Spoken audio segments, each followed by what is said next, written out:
Desde Cartagena, Colombia, sus amigos de la Iglesia Cristiana, la Santa Unción, donde la santidad conviene a la casa del Señor, le invitamos a escuchar esta enseñanza y oramos a Dios para que sean transformados los corazones y preparados para este último gran llamamiento al arrepentimiento.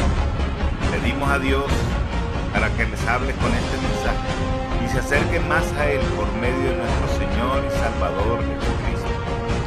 Ven y sumérgete en el río de su Espíritu.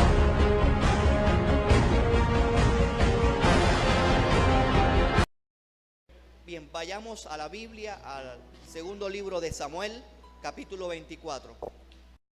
Dice la palabra del Señor: volvió a encenderse la ira de Jehová contra Israel, e incitó a David contra ellos a que dijese: ve, haz un censo de Israel y de Judá. Y dijo el rey a Joab, general del ejército que estaba con él: recorre ahora todas las tribus de Israel, desde Dan hasta Beerseba, y haz un censo del pueblo para que yo sepa el número de la gente. Ese era el motivo, hermanos, del censo. Versículo 9. Y Joab dio el censo del pueblo al rey, y fueron los de Israel 800,000 hombres fuertes que sacaban espada. ¿Cuántos hombres y mujeres hay aquí que sacan espadas, hermano? Y los de Judá 500,000 hombres. Después que David hubo censado al pueblo, le pesó en su corazón, y dijo David a Jehová: yo he pecado gravemente por haber hecho esto. Mas ahora, oh Jehová, te ruego que quites el pecado de tu siervo, porque yo he hecho muy neciamente. Versículo 16. Y cuando el ángel extendió su mano sobre Jerusalén para destruirla, Jehová se arrepintió de aquel mal y dijo al ángel que destruía al pueblo: basta ahora, detén tu mano. Y el ángel de Jehová estaba junto a la era de Araúna Jebuseo.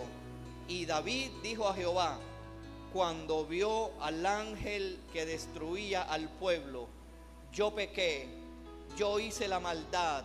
¿Qué hicieron estas ovejas? Te ruego que tu mano se vuelva contra mí y contra la casa de mi padre. Y Gad vino aquel día y le dijo: sube y levanta un altar a Jehová en la era de Araúna Jebuseo. Versículo 19. Subió David conforme al dicho de Gad, según había mandado Jehová. Y salte al versículo 25. En la era de Araúna Jebuseo dice: y edificó allí David un altar a Jehová. Resalte esto, que es parte del anuncio al final. Y edificó allí David un altar a Jehová, y sacrificó holocaustos y ofrendas de paz, y Jehová oyó las súplicas de la tierra, y cesó la plaga en Israel. Amén.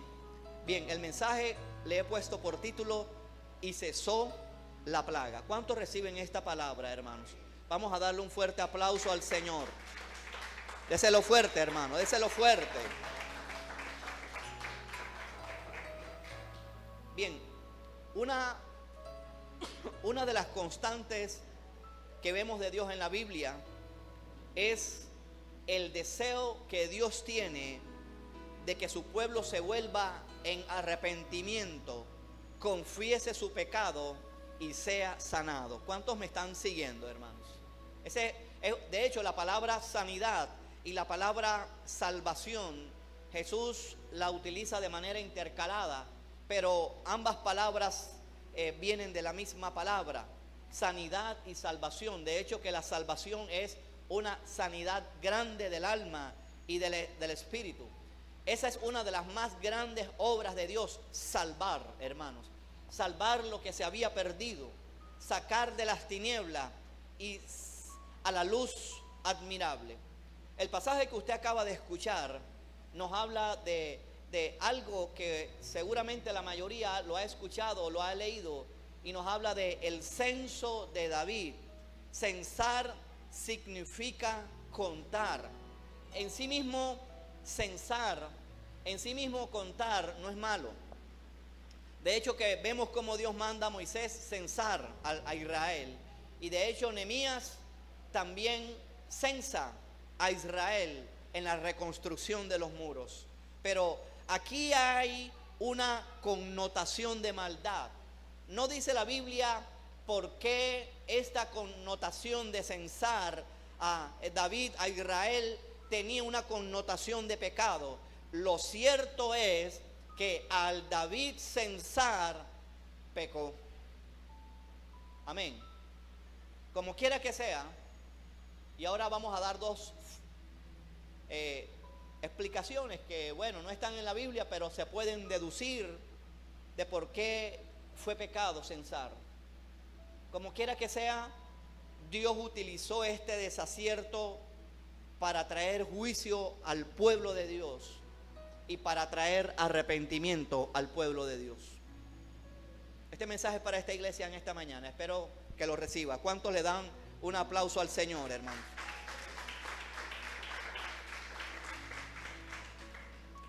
Al menos se pueden decir dos razones por las cuales pasó esto, por la cual Dios permitió esto.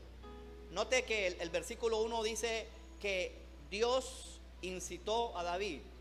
Cuando usted lea este tipo de expresiones,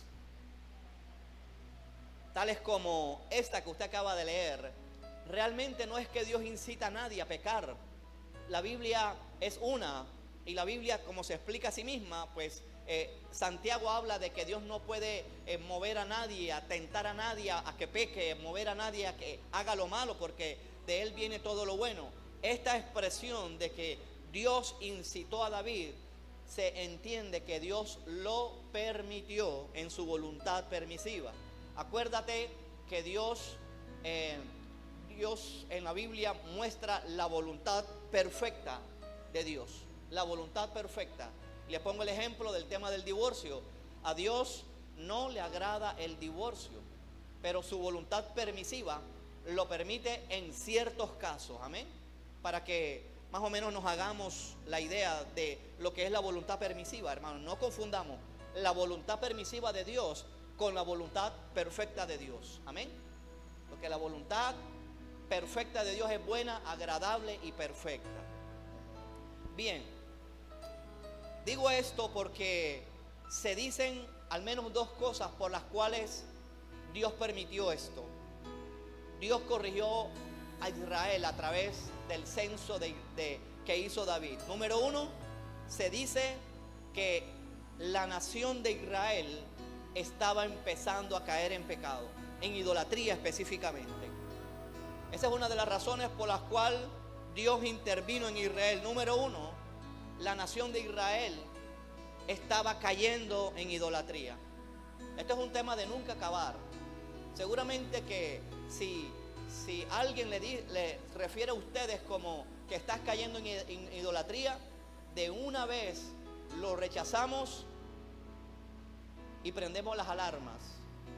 Porque más allá de la imagen de yeso, más allá del escapulario, más allá de la imagen física de madera o de metal, la idolatría es tan sutil que ni siquiera el pueblo actual de Dios, que no tiene imágenes, que no tiene estampitas, cae en idolatría. ¿Sabes por qué? Porque la Biblia se refiere a los ídolos como cosas vanas. Aló. Ahí está la idolatría. En poner el corazón en cosas vanas, en hablar todo el tiempo de cosas vanas, en gastar todo el tiempo en cosas vanas.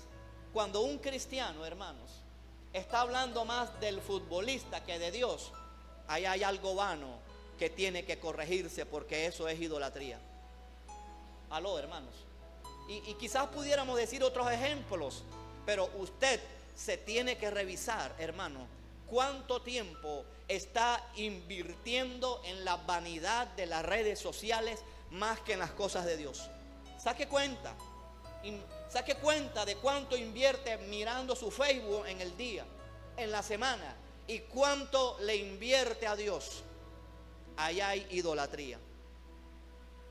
Y cuando hay idolatría en el pueblo de Dios, Dios avisa, y Dios manda avisar, porque si el pueblo no corrige, viene corrección de Dios. Aún, fíjate, ¿sabe lo que es cosa vana, verdad? Algo, vanidad, viene de la palabra humo. Aire, o sea, algo hueco. O sea, que cuando una persona es vanidosa, ¿de qué está lleno? De nada. ¿Cuántos quisieran una almohada de aire aquí? A ver. O sea, que usted infla una bolsa y se acuesta sobre eso. Usted va a amanecer sin nada, porque la misma presión va a diluir y va a sacar ese aire de donde está. Aún usted llena un globo para algún evento y usted lo deja allí varios días, y ese globo hinchado, el día que usted lo infló, sin que usted lo toque, se va desinflando con el tiempo, porque está lleno de vanidad, de humo y de cosas huecas. Entonces es fácil que haya idolatría aún en este siglo XXI en el pueblo de Dios. Fijarse en cosas vanas. Miren, esto es tan delicado, hermanos. La vida cristiana es tan seria que tenemos que saber por dónde pisamos. Usted puede, hermanos, tener una experiencia espiritual sin que sea de Dios y convertirla en algo de Dios. ¿Cuántos me están comprendiendo? Usted puede ir en pos de sueños que usted cree que Dios se lo ha dado, pero Dios no se lo ha dado, sino su carne. Ayer Rafa dijo algo tremendo, yo no me lo había pillado. La carne revela. Usted no vino ayer, usted no. Porque por eso le dijo a Pedro, no te lo ha revelado ni carne ni sangre. Aló. Pregúntale al hermano, ¿qué es lo que te ha estado revelando últimamente? Hay sueños que vienen de la carne, porque comiste mucho, por la preocupación. Hay sueños que vienen por la comida, ¿cierto? Tú te comes una frijolada de noche y no la vas a tener fácil, hermano. Y si te acostumbras a ese tipo de comidas, ahora el diablo también se mete en lo espiritual, en los sueños, para hacer creer que vienen de Dios. No te muevas por los sueños, discierne.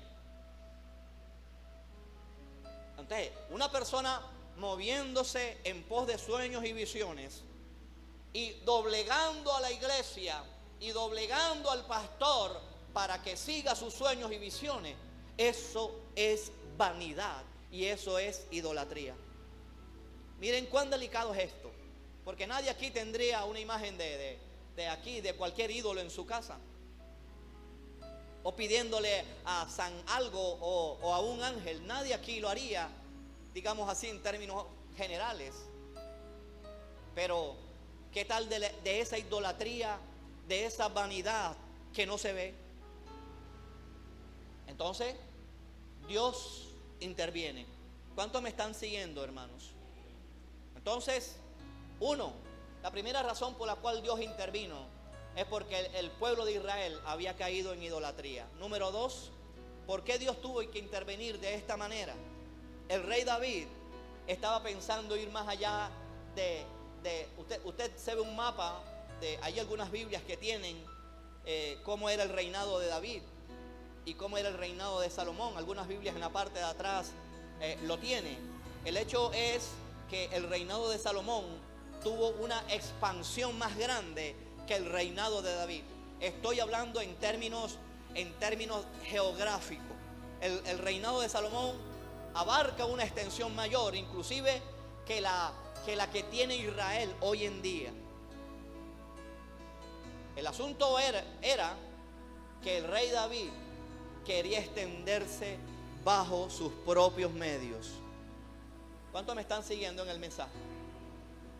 El rey David quería contar para su expansión a su propio ejército, con su propio ejército. Por eso, si usted se lee el versículo 2 al final, le dice la razón. Mira, creo que ahí hay una gran clave. David manda censar a Israel por la razón de, para que yo sepa el número de la gente. Mire, contar no es malo. Uno necesita estadística. Uno hace un presupuesto con el salario, ¿verdad? Si aquí hay menos sillas y más gente, uno tiene que contar cuánta gente hay de pie para poder comprar el número de sillas necesarias para que la gente esté toda sentada. En sí mismo eso no es malo. El asunto es que Dios le había dado grandes cosas a David y se levanta el general Joab. Y le dice a David: no lo hagas, David. Mire, no se dice que Joab era judío o que Joab era creyente, pero Dios utilizó a Joab para decirle al rey David: no lo hagas. Pero al final dice aquí el versículo 4 que la palabra de David prevaleció sobre Joab. O sea, se impuso lo que David quiso. El versículo 9, quiero resaltar esto en el versículo 9. Aquí viene el rey Joab. Hay unas diferencias, ¿verdad? Usted se lee el pasaje de Primera de Crónicas y hay un número distinto, pero no importa el número, no importa la diferencia que aparenta. A veces la gente se agarra de estas diferencias para decir que esta no es palabra de Dios. Este censo es indudablemente que lo hicieron de mala gana. Si el rey David dijo que sí y Joab dijo que no, lo hicieron de mala gana. Y por eso que de pronto aquí han podido no contar a la tribu de Benjamín o a la tribu de Leví, y allá sí, porque la tribu de Leví no se contaba, de Benjamín y la tribu de Leví. Y viene el rey David y recibe el reporte: solamente los hombres de guerra. Usted sabe que los hombres de guerra eran de 20 años para arriba. Dice que fueron de Israel 800,000 hombres fuertes que sacaban espadas. Y dice que eran de Judá 500,000 hombres. De Judá 500,000 hombres. Y cuando le entregan el reporte al rey David, dice en el versículo 10: yo he pecado gravemente por haber hecho esto. O sea, el rey David reconoce en su corazón que había pecado. ¿Por qué? Porque había puesto su confianza en el número de la gente. Y si usted se pregunta, bueno, entonces si David pecó, ¿por qué Dios envía juicio sobre Israel, sobre el pueblo de Israel? Porque el pueblo de Israel estaba en las mismas condiciones que el rey David. Aló, hermano. Este mensaje parece familiar, hermanos. Aló, hermanos. Dígale al hermano que tiene a su lado: a Dios nada se le escapa. Usted sabe, la gente poniendo su confianza en su habilidad. Mire, te digo algo: los que les gusta la predicación, tú puedes aprender táctica para predicar y decirle al Espíritu Santo: échate a un lado porque ya yo sé la táctica para predicar. Entonces, allí Dios me está hablando que uno puede poner la confianza en la técnica más que en la manera como Dios te puede utilizar. Porque esto no es por táctica, esto es por el Espíritu Santo. No es con espada, no es con ejército, es por mi fuerza, dice el Señor. Alguien le aplaude a Jesús por esto, hermano. Entonces, como David tenía en su corazón, como la nación de Israel tenía en su corazón que su habilidad era notoria, entonces Dios envió muerte a Israel. Fue considerado, hermanos, este censo no como el censo de números ni como el censo de Nehemías. Fue considerado como juicio porque habían pecado de alguna manera. o se estaban desviando hacia los ídolos, o estaban poniendo su confianza en ellos mismos, en su propia habilidad, en sus dones, en sus talentos, en su habilidad para predicar. Y eso Dios tarde o temprano lo va a intervenir. Amén. El orgullo humano, hermanos, es algo tremendo. Te hace creer que las cosas dependen de ti. ¿Usted cree que si le pasa a un hombre del talante, a un hombre de la categoría del rey David, que no nos puede pasar a nosotros, hermano? ¿A cuánto Dios les está hablando? Dígale al hermano, esa palabra es para mí. Yo se los digo, esa palabra es para mí. ¿Cuánta vigilancia, hermanos? ¿Cuánta vigilancia nos queda de aquí en adelante?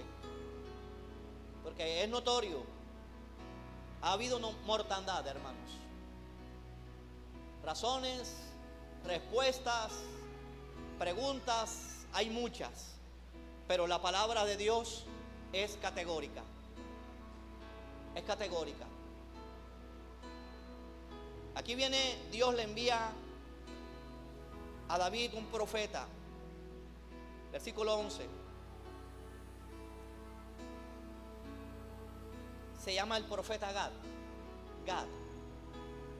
Dice que por la mañana, cuando David se hubo levantado, vino palabra de Jehová al profeta Gad, vidente de David. Es como un profeta. Como un profeta que Dios le muestra mucho en visión. Los pastores los necesitamos, sin querer autopromocionarse. Amén. Que todos los pastores no tienen visiones todo el tiempo. Ni todo el tiempo uno debe tener visiones, porque nos guía la palabra profética más segura, que haya esa claridad. Dice la palabra que vino palabra de Jehová. Esto todavía está vigente, porque los dones están vigentes. Vino palabra, la administración ahorita esta mañana, hermano. Dios dio palabra en la adoración, hermano. Se le está diciendo, no pierdan tiempo, vengan temprano a recibir desde la adoración, hermano. Esto estuvo poderoso. Vino por la mañana, cuando David se hubo levantado, vino palabra de Jehová al profeta Gad, vidente de David, diciendo: ve y di a David, así ha dicho Jehová. Imagínense, hermanos, semejante propuesta. ¿Usted cuál de estas tres propuestas escogería? 7 años de hambre. O sea, que sea tan grave el pecado, hermanos, que hayamos hecho que venga Dios y te diga a través de un hombre: escoge una de estas tres. 7 años de hambre, 3 meses perseguido por tus enemigos. ¿Cuántos dicen amén o ay, ay, ay? O 3 días de peste sobre la tierra. Viene el rey David y se agarra las mechas y dice: ¿qué he hecho? Dice el rey David en el versículo 14: en grande angustia estoy.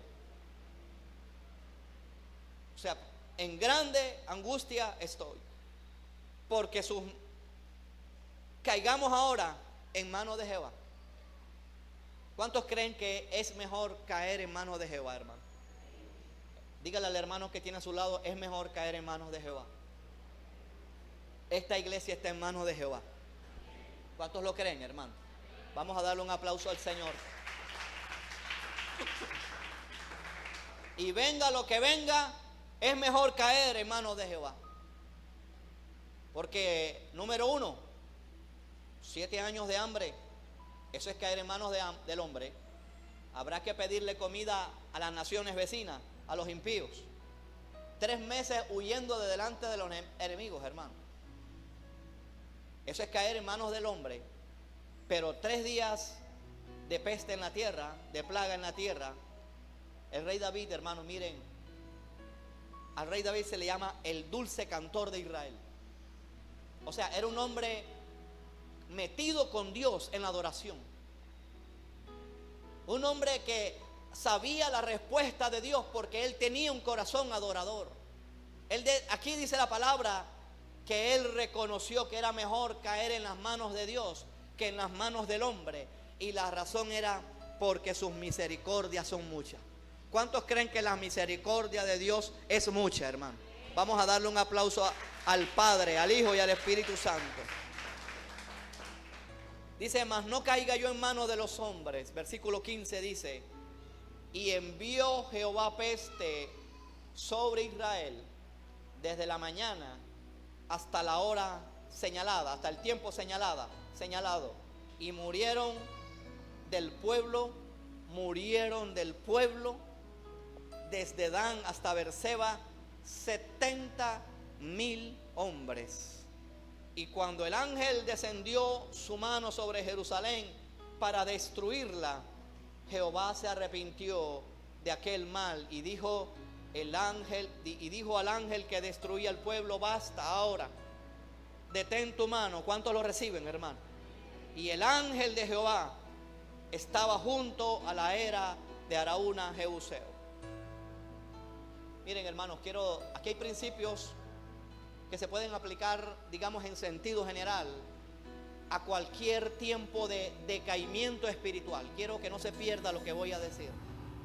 Los principios que usted va a escuchar se pueden aplicar a cualquier tiempo de decaimiento espiritual, a cualquier tiempo de mortandad espiritual, para que podamos recobrar vida. Aló.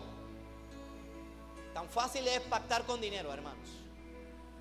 Fácil es coger un sobre de diezmo que no lleva el corazón que Dios quiere. Y Dios quiere primeramente, hermanos, es el corazón. ¿Qué hizo el rey David? ¿Qué tiene que hacer la iglesia? Usted no tiene que estar buscando novedades por internet. ¿Cómo salir de la muerte espiritual de donde estoy? Muchos le preguntan a San Google. La palabra es más que suficiente. Aquí hay principios que si se violan vamos a sufrir las consecuencias. Pero también Dios da principios para salir de la olla. ¿Cuántos queremos salir de la olla, hermano? Aleluya. Vamos a salir de la olla de donde estamos.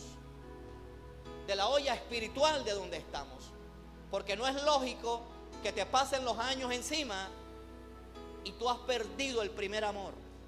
No es normal que nos pasen los años y no estemos leyendo la Biblia con la misma pasión como cuando nos enamoramos de Dios. No es normal que el Dios que nos salvó y que nos salvó para buenas obras, no estemos haciendo buenas obras para Dios y no le estemos sirviendo. No es normal. Dígale al hermano, no es normal. Hay salida para esto. Es a la manera de Dios. ¿Cómo es a la manera de Dios? Número 1, confesión de pecados. Sin excusas. No nos excusemos, hermanos. A Dios le gusta, hermanos, la sinceridad. Por eso dice el versículo 17, David dijo a Jehová, cuando vio que el ángel que destruía al pueblo, dijo, yo pequé. ¿Cuántos dicen yo pequé? Mire, podemos destruir una iglesia por acción o por omisión. Y tiene que haber sinceridad hoy con Dios. Callarse un chisme, hermano. Y no decírselo al pastor. Entonces usted puede decir, yo pequé. Aló. Participar del chisme y de la murmuración y no dar lugar a que uno se defienda, entonces yo pequé. Aló. Pregúntale al hermano, ¿en cuál de las dos está? Aló, hermanos. Diga conmigo, Señor, yo he pecado, perdóname. Miren, el rey David era un hombre muy sincero. El hecho de que él era un hombre conforme al corazón de Dios no lo eximía de no pecar. Él cuando pecaba enseguida, confesaba y nunca más lo volvía a hacer. Nunca más después del adulterio de David, ¿usted ve otro adulterio de David en la Biblia? No, David enseguida corregía. Para los que piensen de que se puede pecar, rezar y empatar. Lo que el hombre siembra, eso segará. Eso es en el mundial de fútbol. Gol y empate, gol y empate. Con Dios tiene que haber sinceridad. Y es mejor que diga: Señor, he pecado, Señor, he estado pecando, voy a hacer un pare aquí y voy a corregir mi actitud y voy a hacer lo que tú me demandes hacer. ¿Cuántos me están siguiendo? Estas son condiciones para restauración de mortandad espiritual. Mira lo que decía el rey David en algún salmo. Decía: mientras callé, envejecieron mis huesos en mi gemir todo el día. Y el libro de Proverbios dice que el que oculta sus pecados no prosperará, mas el que lo confiesa y se aparta, ojo, el que los confiesa y se aparta alcanza misericordia. Dígale al hermano que está a su lado, dígale: nos conviene la sinceridad con Dios. La vida cristiana no es religión, hermanos. Esto es una vida de obediencia y es una vida de santidad y de sinceridad con Dios, para apartarnos y apartarnos y apartarnos de una manera radical de todo lo que le desagrada a Dios. ¿Dónde está Pedro? En los pecados de Pedro después que vino el Espíritu Santo sobre él. ¿Dónde está Pablo todavía persiguiendo a los cristianos después que tuvo un encuentro con Jesús? Jesús divide el alma y divide el espíritu cuando viene a la vida de una persona. Si hemos pecado de cualquier manera, en cualquier condición, en la iglesia, en el trabajo, en la casa, hermano, confesemos a Dios nuestros pecados. Digámosle: Señor, he pecado, perdóname y me aparto para agradarte. ¿Cuántos me están siguiendo en el mensaje, hermano? 1. 2. ¿Qué hizo el rey David? ¿Qué Dios nos está demandando para restauración, hermano? Se llama obediencia. No se trata de pequé y sigo cruzado de brazos. Dios requiere obediencia. Mire, le dice Gad a David: levanta un altar. Este es el anuncio que voy a decir al final. Es lo que vamos a hacer. Vamos a levantar un altar de oración. No piense aquí que va a haber velones. No piense usted que un altar es velones, imágenes y ángeles, o piedras, o hacer una mesa con una mantel y ponemos una Biblia grande de esas antiguas en el Salmo 91. Eso no es altar, hermanos. El altar está en el corazón, en la manera como te acercas a Dios. Cada vez que abres la Biblia diariamente y te pones a orar, allí estás levantando un altar. ¿Cuántos me están siguiendo? Si hay mortandad, pues levanta un altar de adoración, un altar de oración en tu vida. Levántalo. Es que no tengo ganas, lo tienes que hacer. Esto no es de ganas, hermano. Dios no funciona de ganas. ¿Ah? Si tengo ganas, voy al discipulado. Si no, no. El versículo favorito de algunos que no se discipulan es: la letra mata. Después le explico el chiste. Y así no son las cosas con Dios. Dice Gad, versículo 18, le dice al rey David: Gad, cuando vino a David aquel día, le dijo: sube. ¿Sabe lo que esto significa, verdad? Donde está Jerusalén es un monte. Es más, específicamente donde está el templo es un lugar alto. Sube a la presencia de Dios y levanta un altar a Jehová. Mire, hermano, esto es lo que quiero recalcar.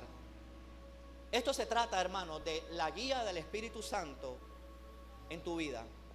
Tú no puedes decirle a Dios: Señor, ya yo te conozco, no necesito congregarme, y yo me congrego en mi casa y yo me congrego en cualquier iglesia.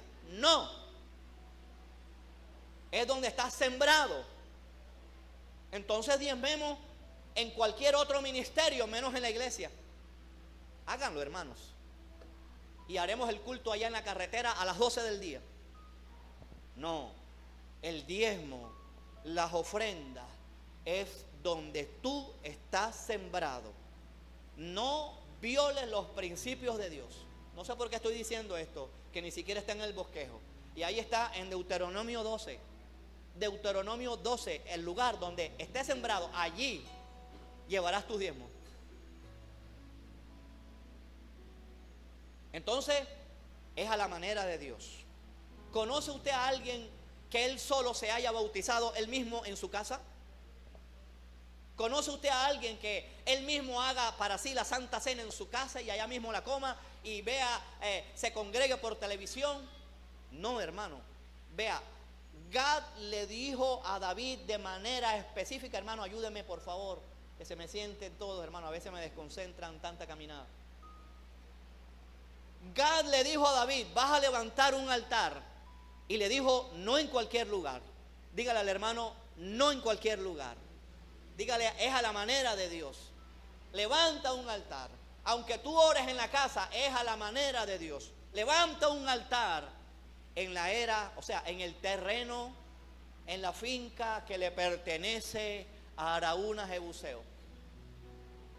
Esto se trata de obediencia. Dios le dijo, levanta un altar, y efectivamente, versículo 19, dice la Biblia que David lo hizo. Dice, subió David conforme al dicho de Gad. Dígale al hermano, hay que obedecer. Hay que obedecer. Hay que sacar los argumentos. Hay gente, hermano, con una cantidad de argumentos. Yo no entiendo cómo la gente, hermanos, todavía peleando el diezmo. Oye, te rinde más el 90% en las manos de Dios que el 100% en tus manos. Dios mío, hermanos. ¿Y qué tal que Dios te diga de manera específica? Yo quisiera que me levantaran la mano. ¿Cuántos obedecerían que Dios de manera específica te dijera, el próximo mes le vas a dar todo tu salario a la iglesia? Levanten la mano. ¿Sí vio? No se preocupe, hermano, no hay ningún interés en estar pidiéndole plata, eso no es lo importante. Y de hecho, que te cuento, cuando tú diezmas, Dios no ve ni el 10, ni el 9.9, ni el 10.1, ni el... No. Dios ve es la capacidad de desprendimiento tuya. Eso es lo que ve Dios. La manera como tú lo haces con amor, de corazón, de desprendimiento. Eso es lo que Dios ve. ¿A lo cuántos me están siguiendo, hermano? Porque ahorita voy a tocar este tema. O ya se lo he tocado.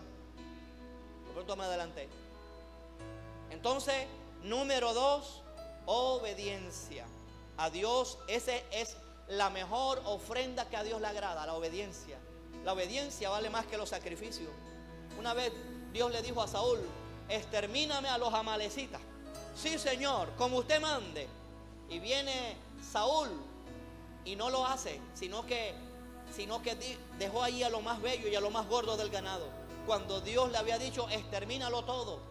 Y dice que la Biblia que Dios lo desechó por una sencilla razón, porque a Dios le agrada más la obediencia que los sacrificios. Podemos, gloria a Dios, podemos venir a la iglesia sin obediencia y eso está mal. Sin obediencia. Podemos predicar allá afuera, en la iglesia, donde sea, sin obediencia. Y eso Dios no lo recibe, hermano. Obediencia, Dios le agrada la obediencia. Y ahí dice que David lo hizo según le dijo Dios a través de Gad. Y viene, mire, a Araúna era Jebuseo, hermano. Vea, este hombre ha debido tener temor de Dios. Era Jebuseo. De alguna manera, hermano, se quedó en Israel, pero era un hombre temeroso. Hay gente, hermano, que no viene a la iglesia, que no se define por una iglesia, por una religión, digámoslo así, pero es gente temerosa de Dios. Aún gente que no es ni cristiana, pero es gente temerosa de Dios. No te dicen una mentira, hermano. Claro que tienes que ser temeroso de Dios y cumplir los mandamientos y congregarte. A esa gente Dios los va a llamar a su tiempo. Así está el ejemplo de Cornelio. Él daba limosnas, ofrendaba, y está en Hechos 10. Y dice que después fue salvo por la predicación de Pedro. Él no era salvo, para que sepamos. Es fácil, ¿verdad?, tomar esta actitud de no voy a la iglesia, yo aquí estoy mejor, allá hay mucho chismoso, hay mucho hipócrita. Pero hermano, a pesar de todo, si se arrepiente, son salvos. Dígale, arrepiente y serás salvo. Obediencia. Número 3. Condiciones para la restauración, para salir de la mortandad. Número 3, hay que pagar un precio. Es lo que a veces muchos cristianos no quieren pagar un precio. Aún, hermanos, e insisto con esto, no tienen ningún propósito. El principal objetivo no es el tema económico, pero aún si Dios te lo demanda, hay que pagar un precio, porque Dios es el dueño del oro y de la plata, y Él es el que te da el salario a ti. Ese trabajo que tú te ganas con tanto sudor y lágrimas y trasnocho, Dios te lo dio. Los israelitas tenían que pelear la tierra con ejército, con espada, pero Dios se lo dio. ¿Cuántos me están comprendiendo? Diga, tu salario Dios te lo da. A la persona que tiene a su, diga, tu salario Dios te lo dio. Mire, hermanos, con toda sinceridad, a veces hay abuso de ciertos pastores, hermanos. No hay nada de malo que usted le regale algo a la iglesia, pero a veces hay abuso del liderazgo en las iglesias. Hay pastores que visitan a las viudas porque saben que a futuro les pueden dar esa casa y los bienes de la viuda. Eso pasa en la vida real, pasa en las películas y pasa en la iglesia. Entonces ya hay un abuso, hermanos. ¿Sí me están comprendiendo? Que la señora diga, no tengo a quien darle libremente, vamos a dárselo a la iglesia, bueno, gloria a Dios. Pero que no haya abuso, que no haya esa mirada, hermanos, codiciosa. Pero hay que pagar un precio en la iglesia de tiempo, hermanos. Yo no les pido que levanten la mano, pero ¿cuándo fue la última vez? Así como mi esposa ministraba, Dios a través de mi esposa, la última vez que te encontraste de una manera amorosa con Dios. ¿Cuánto fue la última vez que apoyaste un ayuno en la iglesia, pudiendo hacerlo? ¿Cuándo fue la última vez que te levantaste temprano a orar, que interrumpiste el sueño para buscar el rostro de Dios? Aló, hermanos. Dígale al hermano que tiene a su lado, hay que pagar un precio. ¿Cuánto fue la última vez que diste algún diezmo o alguna ofrenda más allá de tus fuerzas, hermano? Dígale al hermano, hay que pagar un precio. La gente no quiere hacer eso. La gente ve la pared sin pintar, los huecos, pero pastor, le voy a sembrar a alguien que repare y ponga esa columna bien y tape esos huecos. ¿Quién lo hace? Estoy esperando a que me digan. Es fácil tener la iniciativa. Pastor, falta esto, pastor, aquello. Pero ¿quién pone el hombro? ¿Ah? Hay que pagar un precio, hermano. Podemos pedirle a Dios perdón, pero ¿quién paga un precio mayor a lo que estás haciendo?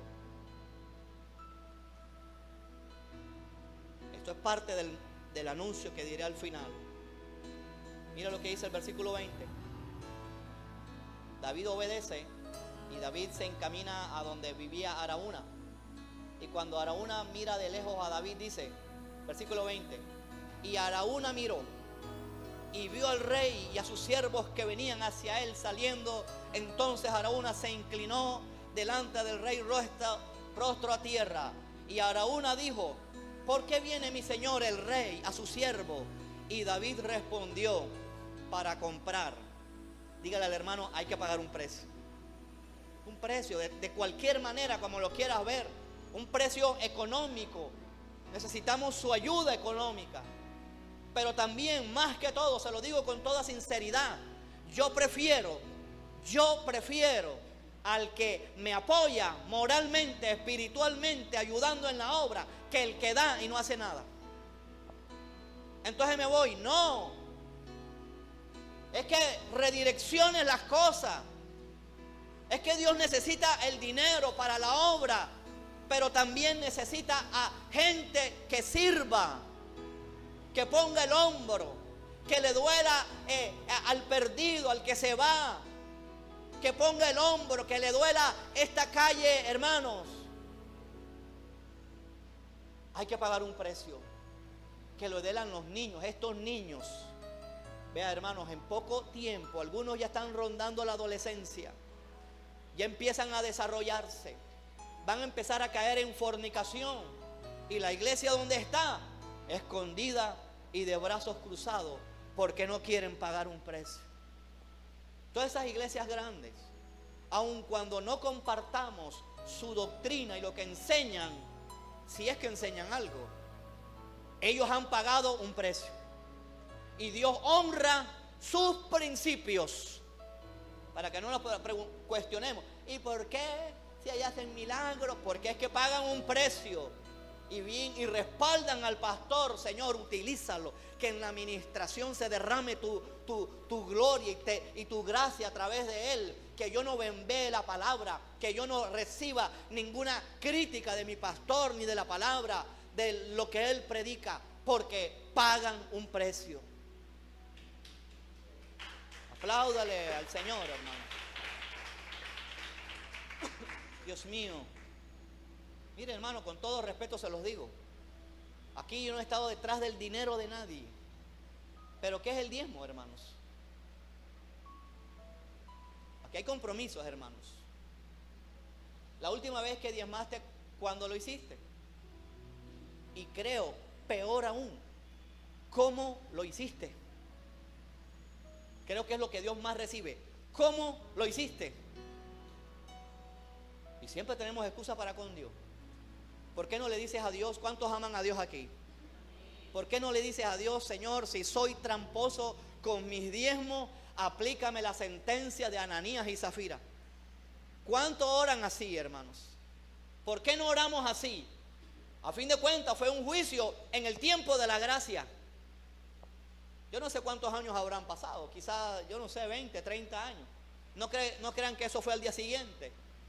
Ahí está Ananías y Zafira haciendo truculencia con el dinero. Y nadie los obligó a dar esto o a dar aquello, pero le hicieron trampa a Dios.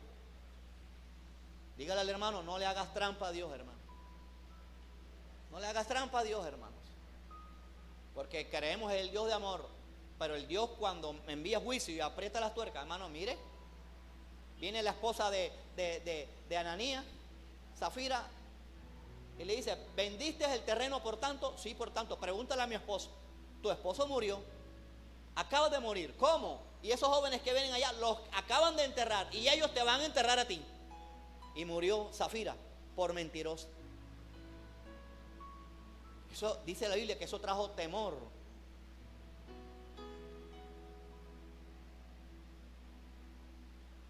A toda la gente.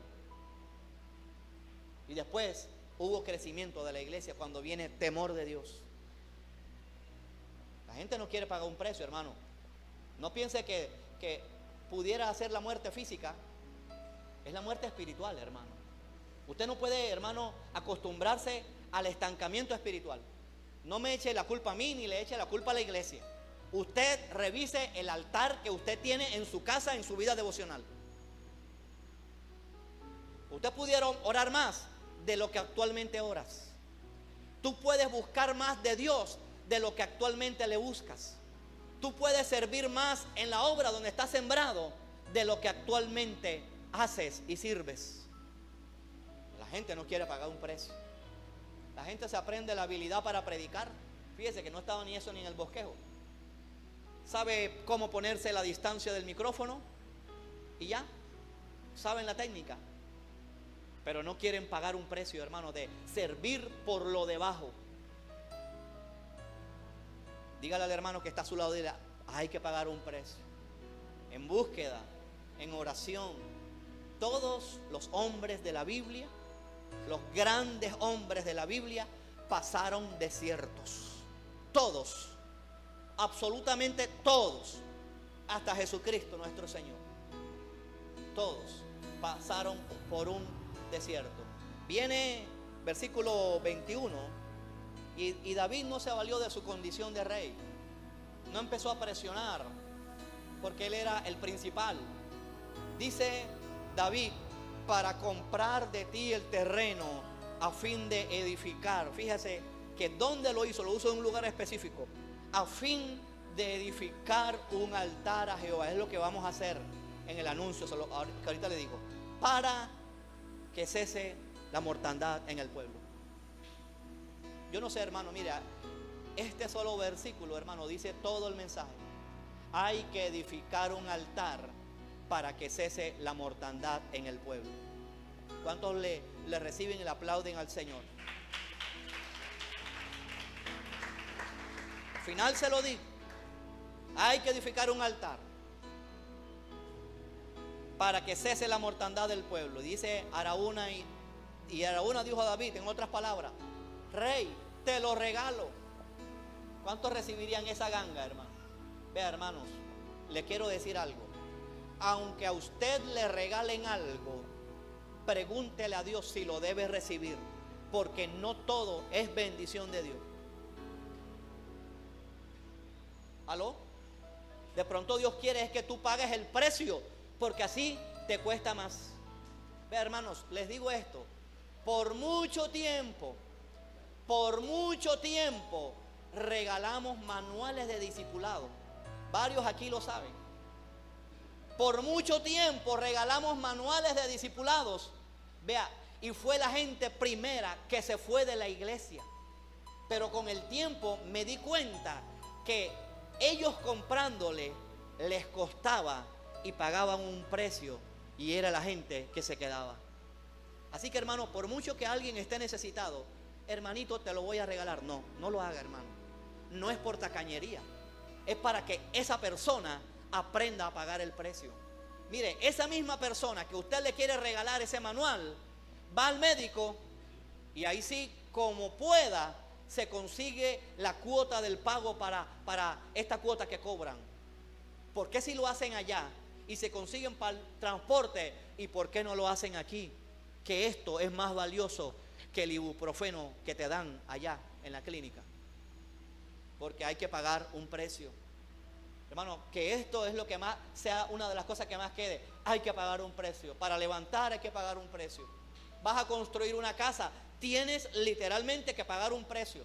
Y si vives en esa casa y no te quieres mudar, mientras edifican tu segundo piso, tienes que pagar un precio de incomodidad, de cemento, de polvo, de rinitis, de malestar general, porque hay que pagar un precio.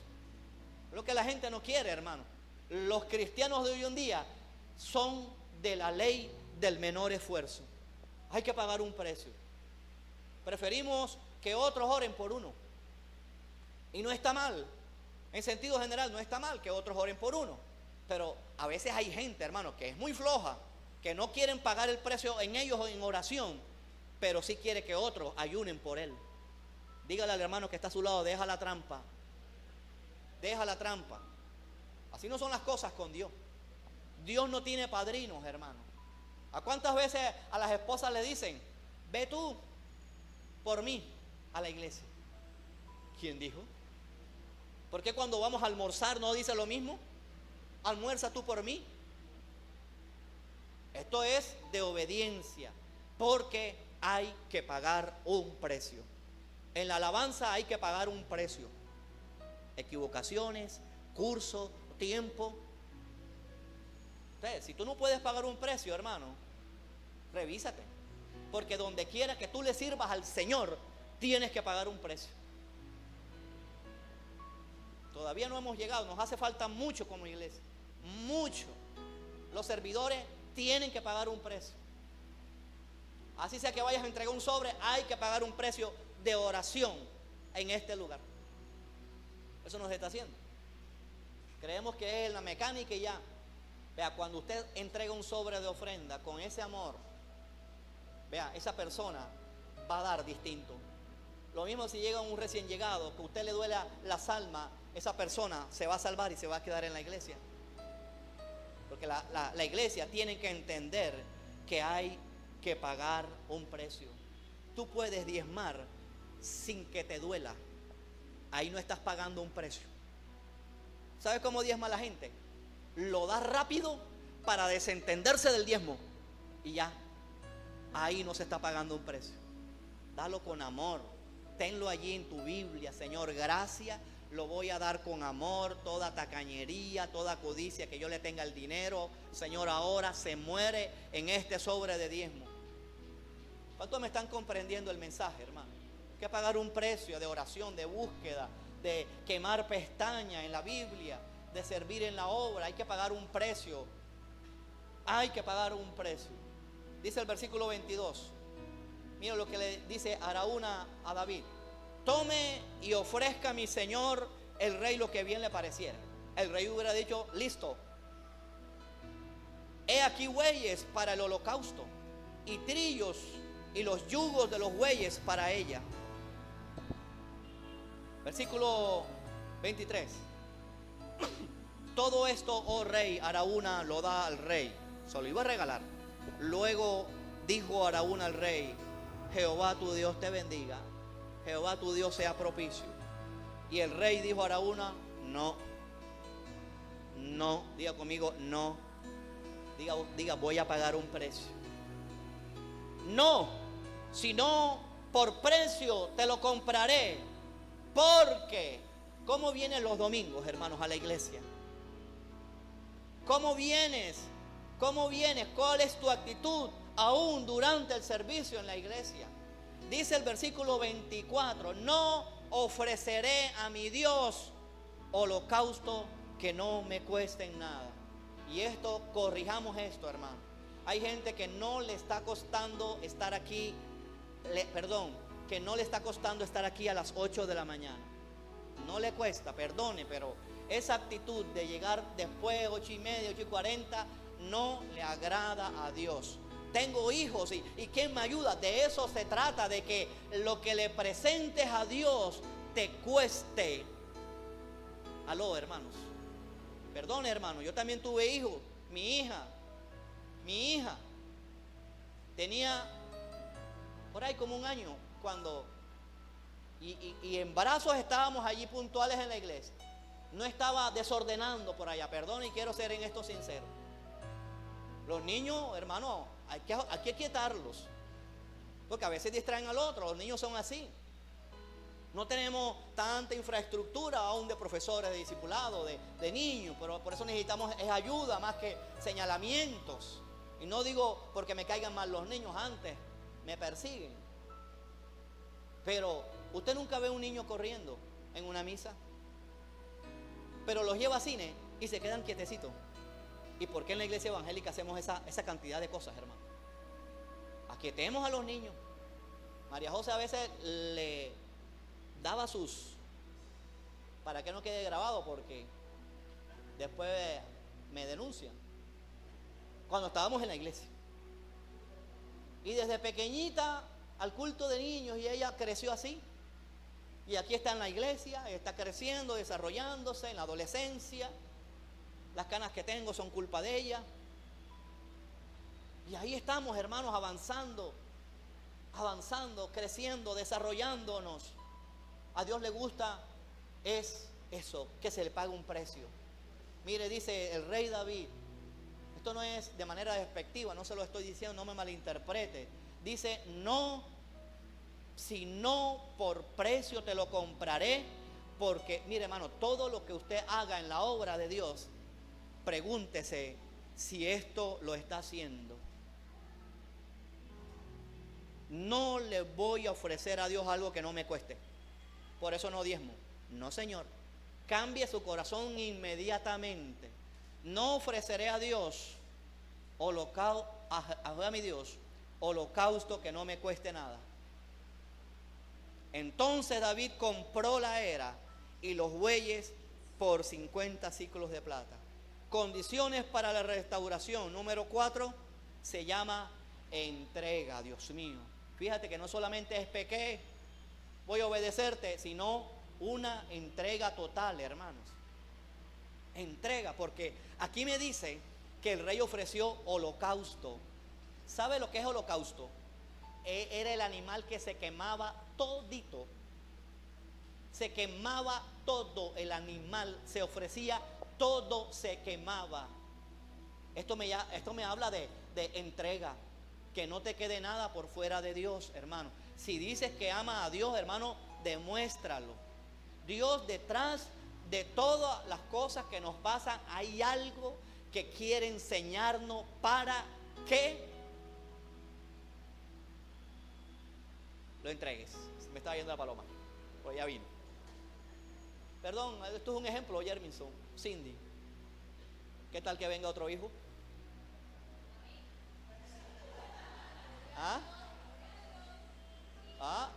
¿Qué tal que venga otro hijo? Jairo, ¿tú de qué te ríes? José, Eucari. No, ¿qué vamos a hacer? José, ve adelante. Jairo, vete. No, Señor, hay que pagar un precio. Entonces no podemos tratar a esos hijos que vienen cuando uno no lo espera como, ¿cómo es que dicen? El chiripazo. Si te dijeron así, diga, tú no eres una chiripa. Diga, tú eres una joya de Dios. Vamos a darle un aplauso al Señor, hermano. Hay que pagar un precio. Esto se llama holocausto, entrega y compromiso. Ofrendas de paz. Dice el versículo 25, hermano. Dice, y allí edificó un altar a Jehová y sacrificó holocaustos, hermano. Nos falta entrega. Esto se llama entrega. Vamos a entregarnos más a Dios, hermano. Nuestro tiempo libre. Vea, a mí me gusta decir lo que yo hago, pero yo no te puedo imponer mi disciplina. Pero sí, Dios me mueve a alertarles que no pierdan tiempo. Por eso aquí voy a remachacar con el tema de las redes sociales, hermano. Yo no puedo creer que estés en un día 3 horas en las redes sociales y ni 15 minutos en oración, ni 15 minutos. Oye, ¿por qué no inviertes los papeles? Métete 15 minutos en redes sociales y estás 3 horas con Dios en oración, leyendo la Biblia, haciendo algo, visitando a un enfermo, algo para Dios a lo largo del día. Haz algo, invirtamos esos papeles y verás a ver la diferencia.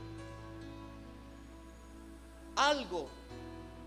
Dice que en ese altar David sacrificó holocausto, entrega, y sacrificó ofrendas de paz. Así está bastante en Levítico. Las ofrendas de paz representan actos, ojo, actos de adoración y de acción de gracia. Actos. Usted puede aquí cantar aquí las oraciones, pero cantar sin entendimiento. Pero cuando usted lo hace de corazón, usted hace actos. Honra a Jehová con tus bienes. Eso es un acto de adoración, para que lo sepan. Esto fue lo que hizo David. Y esto no es sacar plata a nadie. Aquí David hizo una ofrenda de paz, un acto de adoración con sus bienes. Su hijo, el rey Salomón, que escribió Proverbios, que dijo, honra a Jehová con tus bienes, con las primicias de todos tus frutos. Lo que estaba diciendo era, hagan actos de adoración. Cuando vienes a diezmar, hermano, vea, tráigalo como un acto de adoración. Y usted se va a evitar esas discusiones, el diezmo es de la ley. Usted dígale a esa gente que no sabe, dígale, no, el diezmo es un acto de adoración. ¿Cuántos le aplauden al Señor, hermano?